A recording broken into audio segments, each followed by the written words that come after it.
సమావేశం జరిగింది.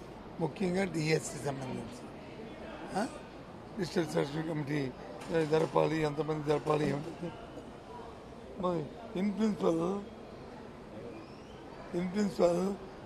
ఏమన్నారంటే అది జరపాలి, దాని మీద కులంకుషంగా చర్చమని చెప్పారు. పండగ సందర్భంగా ఎవరైతే డిఎస్సి అభ్యర్థికి కావాలని నిరీక్షిస్తున్నారో వాళ్ళందరికీ కూడా మరి పండగ ఏంటంటే దాని మీద ఒక మంచి వార్తని రాబోతున్న విషయాన్ని మీ ద్వారా తెలియజేస్తున్నాను. అదే నోటిఫికేషన్ రాబోతుంది తెలియజేస్తాను. అవన్నీ ఎన్ని పోస్టులు, ఏ జిల్లాకి ఎన్ని, ఏంటి, అవన్నీ విషయాలన్నీ కూడా పండుగ తర్వాత మీ ద్వారా చెప్తాను. అలాగే మీరు వచ్చారు కాబట్టి ఒక శుభార్తని మీ ద్వారా రాష్ట్రంలో ఉన్న నిరుద్యోగులందరికీ కూడా ఈ విషయం తెలియజేస్తాను. డిఎస్సి